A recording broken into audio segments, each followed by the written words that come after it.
Most wanted reaction है Williamson संश्लेषण 100% किसी ना किसी 2 से 3 सेट में आने की चांस होते हैं और आती ही आती है। इसको मिस कर दिया तो क्या पढ़ा केमिस्ट्री के अंदर, क्या पढ़ा? मैं आपसे पूछता हूं क्या पढ़ा आपने अगर इसको मिस कर दिया? चारों रिएक्शंस को देख लिया है, मोस्ट वांटेड रिएक्शन है ये आपके इस चैप्टर की और इनको आपको करना ही है, हर हाल में करना है। आप इनको नोट करो, इनको अपना सीधा सच्चा सा आदमी है फिनॉल। फिनॉल की क्रिया किससे करवा दी? क्लोरोफॉर्म से करवा दी। साथ में और क्या है? दोस्तों स्वागत है आपको नई क्लास में नए टॉपिक के साथ में। आज हम आपके अल्कोहल, फिनॉल और ईथर चैप्टर की मोस्ट इंपोर्टेंट रिएक्शंस को देखने वाले हैं। इस क्लास को देख लिया, इससे बाहर कोई रिएक्शन नहीं जाएगी, इस बात की गारंटी है, क्योंकि काफी रिसर्च, काफी मेहनत लगी है इस क्लास को बनाने के पीछे। काफी रिएक्शंस को देखा, उसके बाद जो निष्कर्ष निकला वो निष्कर्ष ये निकला कि केवल 4 रिएक्शन है इस चैप्टर के अंदर जो आपको पढ़नी है, कायदे से पढ़नी है, उनको मैं आपको बताने वाला हूं और इससे बाहर नहीं आएगा, गारंटी है, 99% गारंटी, इससे बाहर पेपर में नहीं आएगा। ठीक है, तो देखो सबसे पहला है रीमर टीमर अभिक्रिया।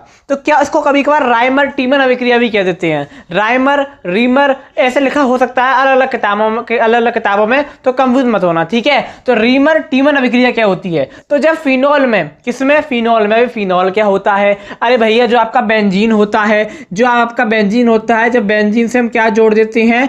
OH समूह यानी कि हाइड्रोक्सी समूह को जोड़ देते हैं। जब हम बेंजीन वलय के साथ में, ये क्या है? अरे भैया ये क्या है? ये बेंजीन है, लेकिन जब बेंजीन वलय के साथ में हाइड्रोक्सी समूह यानी कि OH को जोड़ देते हैं तो क्या बन जाता है? फिनॉल बन जाता है। इसका फॉर्मूला क्या होता है? तो C6H5OH, ये क्या होता है? आपका फिनॉल होता है। ठीक है, आप इसको ऐसे भी लिख सकते हो, ऐसे भी लिख सकते हो, लेकिन ऐसे थोड़ा क्या रहता है? सरल रहता है, बनाने में आसानी रहती है और सबसे मेन चीज अट्रैक्टिव लगता है। ठीक है ना, कॉपी को अट्रैक्टिव बनाना है बोर्ड की, तो इस प्रकार से भी आप लिख सकते हो। ईजी है, सिंपल है, आसान है। ठीक है, तो ऐसे लिख लो, ऐसे लिख लो, आपकी इच्छा है। तो यहां पर हमने क्या लिया? फिनॉल लिया। जब फिनॉल में क्लोरोफॉर्म मिलाकर, क्या मिलाकर? CHCl3 यानी कि क्लोरोफॉर्म मिलाकर क्या करते हैं? NaOH के साथ, NaOH यानी कि सोडियम हाइड्रोक्साइड, या आप कह सकते हो कास्टिक सोडा के साथ। ठीक है ना, या फिर NaOH के साथ क्या किया जाता है? गर्म किया जाता है। और गर्म कितने ताप पर किया जाएगा? तो 333 केल्विन ताप पर, 333 केल्विन ताप पर जब गर्म किया जाता है तो क्या प्राप्त होता है? हमको सैलिसिल एल्डिहाइड प्राप्त होता है। क्या बनता है?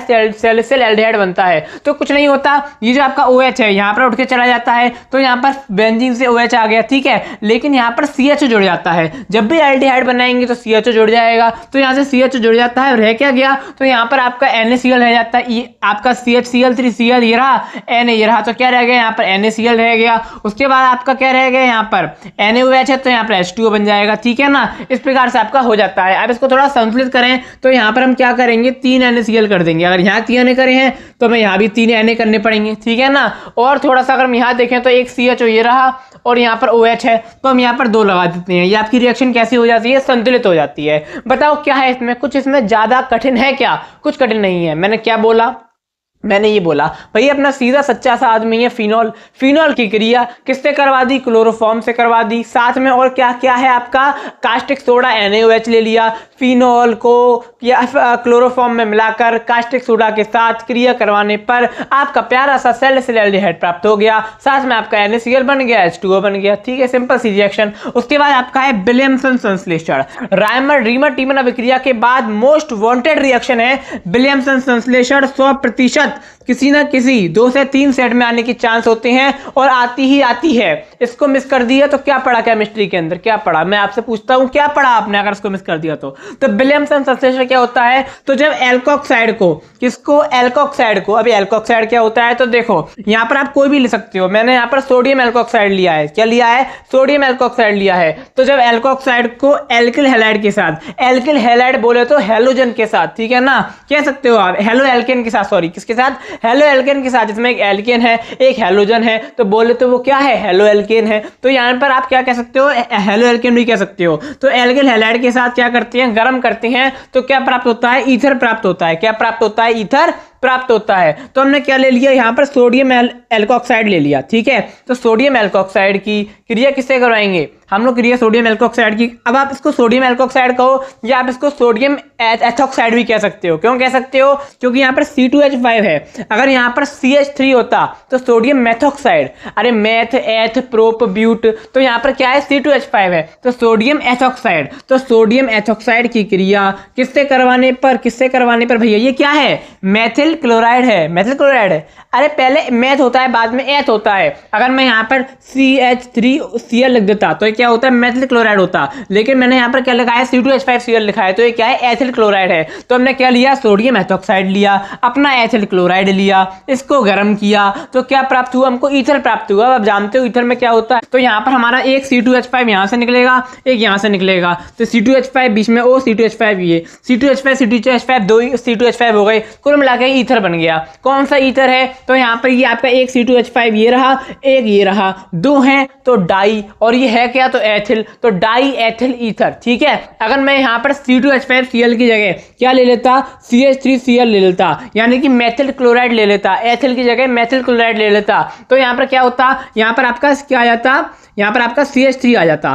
फिर इसका नाम क्या हो जाता, रिएक्शन तब भी सही है, बन तब भी ईथर रहा है, बन तब भी ईथर रहा है, मैंने आपको समझाया है, अभी समझ लो। ठीक है, तो यहाँ पर क्या बनता फिर, तो यहाँ बनता आपका मेथिल एथिल ईथर बनता, methyl ether methyl ethyl ether बन जाता आपका। ठीक है ना, लेकिन अगर दो एथिल है तो डाई एथिल ईथर, अगर दो मेथिल ले लेता मैं, दो CH3 ले लेता, यहाँ भी CH3 लगाया था, तो क्या बन जाता, डाई मेथिल ईथर बन जाता है ना। अभी ये क्या है, अभी एथिल मेथिल ईथर है। ठीक है, तो आपको समझना होगा इन चीज़ों को। ठीक है, तो रिएक्शन जैसी है वैसी कर देते हैं। ठीक है, C2H5 लिया है हमने, तो यहाँ पर हमको क्या प्राप्त हुआ है, C2H5 बना है यहाँ, तो हमको क्या प्राप्त हुआ है, यहाँ पर डाई एथिल ईथर प्राप्त हुआ है। ठीक है, और साथ में आपका NaCl हो गया। NaCl कैसे हो गया, अरे एक Na ये रहा, एक Cl ये रहा, ये आपस में मिल गए। ठीक है, NaCl आपस में मिल गए, C2H5O और C2H5 ये आपस में मिल गए, और उनको गर्म किया, तो सिंपल सी रिएक्शन है। ठीक है, इस प्रकार से आपको कर देनी है, बहुत इंपॉर्टेंट है विलियमसन संश्लेषण। अगर आप ऐसे ना लिख पाओ तो ऐसे लिख देना, ऐसे लिख देना मेरे भाई, ऐसे लिख देना। क्या लिख देना,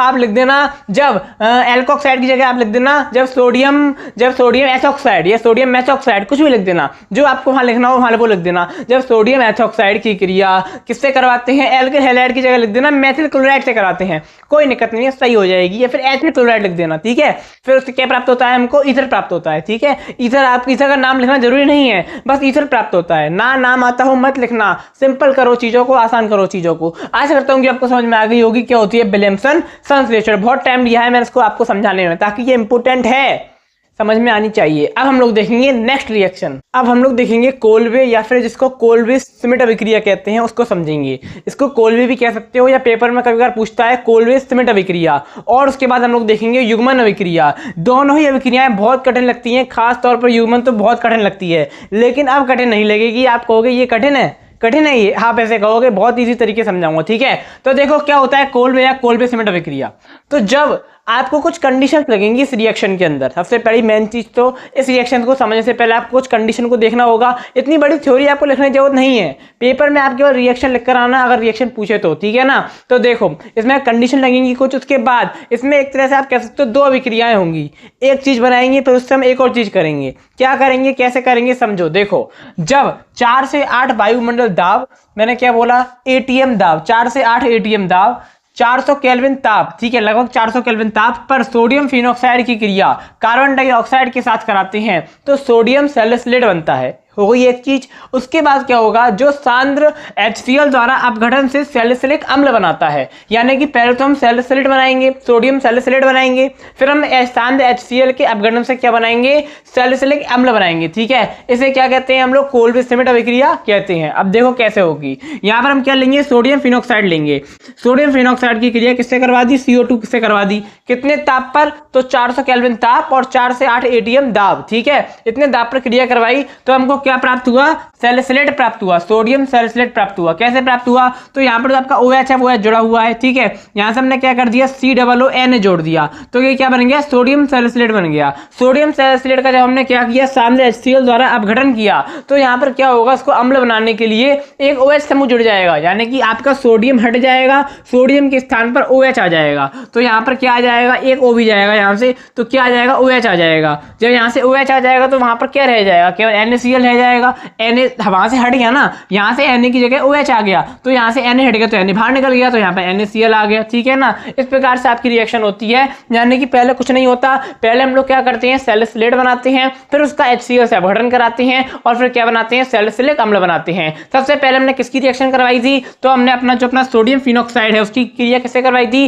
कार्बन डाइऑक्साइड के साथ करवाई थी। कितने दाब पर, तो 4 से 8 ATM दाब और आपका 400 केल्विन ताप, ठीक है, याद रखना है। अब क्या होती है, युग्मन रिएक्शन बहुत महत्वपूर्ण रिएक्शन है और बहुत कठिन लगने वाली है, लेकिन कठिन लगेगी नहीं। तो वह क्रिया जिसमें फिनॉल 30 सेंटीग्रेड ताप, ठीक है, 30 डिग्री सेंटीग्रेड ताप पर क्षार की उपस्थिति में बेंजीन डाइएजोनियम क्लोराइड के साथ क्रिया करके, सब जानते हैं फिनॉल का फॉर्मूला क्या होता है, लेकिन मैंने कुछ अलग तरीके से लिखा है तो कि समझ में आ जाए। देखो समझा दूं आपको एक बार ताकि आपको रिएक्शन समझ में आ जाए। जैसे कि मान लो आपका ये क्या होता है, ये फिनॉल होता है, ये क्या होता है, फिनॉल होता है। कोई दिक्कत, कोई परेशानी, कोई समस्या नहीं होनी चाहिए। ये आपका फिनॉल होता है। इस फिनॉल में 1 2 3 4 5 6, ठीक है, 1 2 3 4 5 6 जगह होती हैं, 6 कार्बन होते हैं, 6 हाइड्रोजन होते हैं। होते हैं कि नहीं होते हैं, होते हैं। हम क्या करें, इस वाले हाइड्रोजन को यहाँ दर्शा दें, बस मैंने कुछ नहीं किया, दर्शा दिया, मतलब है तो, लेकिन मैंने दर्शा दिया क्योंकि इसका यूज है, दर्शा दिया ताकि समझने में आसानी हो जाए, वरना तो हर जगह मैं हर जगह दर्शा दूं, जैसे तो यहाँ दर्शा दूं, यहाँ दर्शा दूं, यहाँ दर्शा दूं, मैं नहीं दर्शा रहा, मैं केवल क्या कर रहा हूँ, एक जगह हाइड्रोजन को दर्शा दे रहा हूँ, यहाँ पर हाइड्रोजन को दर्शा दे रहा हूँ। क्यों दर्शा दे रहा हूँ, तो कि समझने में आसानी हो जाए, वरना वो तो हर जगह है, छुपा हुआ है, लेकिन मैं दर्शा दे रहा हूँ, ठीक है। तो हम क्या करते हैं, और इस फिनॉल को मैं अगर टेढ़ा करके लिखूँ, लिटा के लिखूँ, ऐसे नहीं लिख सकता, इसको घुमा दूं मैं, तो मैंने यहाँ पर घुमा के इसको लिख दिया। ये आपका इतना पोर्शन क्या है, फिनॉल है। मैंने क्या कहा, यहाँ भी H है, यहाँ भी H है, यहाँ भी H है, यहाँ भी H है, यहाँ तो H है ही, लेकिन यहाँ भी मैंने H जो है वो मैं दिखा दिया है, दर्शा दिया है, ठीक है, क्योंकि काम में आएगा, समझ में आना चाहिए, इसलिए। तो मैंने यहाँ ये क्या आपका फिनॉल ले लिया।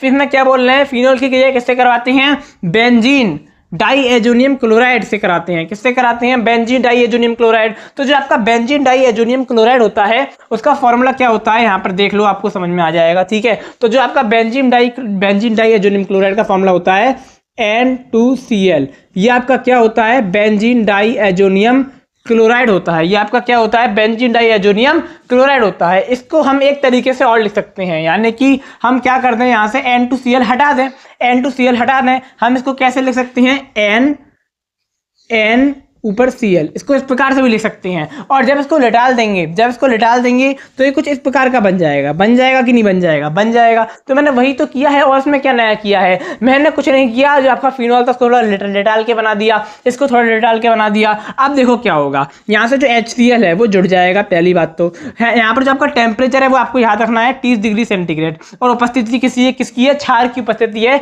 NaOH की उपस्थिति है। तो यहाँ से क्या होगा, HCl चला जाएगा। जब HCl चला जाएगा तो पूरी रिएक्शन आपस में मिल जाएगी, सिंपल सा OH, यहाँ पर N और आपका बेंजीन इस प्रकार से जुड़ जाएगा। बस यहाँ से आपका HCl हट जाएगा, बाकी पूरी रिएक्शन आपको सेम लिख देनी है। क्या कठिन है इसके अंदर, बहुत सिंपल सी रिएक्शन है, युग्मन अभिक्रिया, ठीक है। आशा करता हूँ कि आपको समझ में आ गई होगी। कोलवे सिमेट और युग्मन अभिक्रिया, इससे पहले हम लोगों ने रायमर टीमन अभिक्रिया और विलियमसन संश्लेषण, चारों रिएक्शंस को देख लिया है। मोस्ट वांटेड रिएक्शन है ये आपके इस चैप्टर की, और इनको आपको करना ही है, हर हाल में करना है। आप इनको नोट करो, इनको कॉपी में लिखो, अपने माइंड में याद करो, याद करने से अच्छा लिख लो, ठीक है। कुछ भी करो लेकिन कर लेना है आपको तैयार, क्योंकि बहुत इंपॉर्टेंट है। आप इसका स्क्रीनशॉट ले सकते हो, इससे पिछले वाला हो सकता है आप स्क्रीनशॉट ना ले पाए हो, कोई बात नहीं, आपको इसकी PDF टेलीग्राम पर मिल जाएगी। आप टेलीग्राम चैनल, जिस नाम से चैनल है KDXYZ लर्निंग, उसी नाम से टेलीग्राम चैनल है, आप वहां पर ज्वाइन कर सकते हो और इसकी PDF को देख सकते हो। अब मैं आपको एक और नई क्लास में नए टॉपिक के साथ में, तब तक के लिए जय हिंद, जय भारत।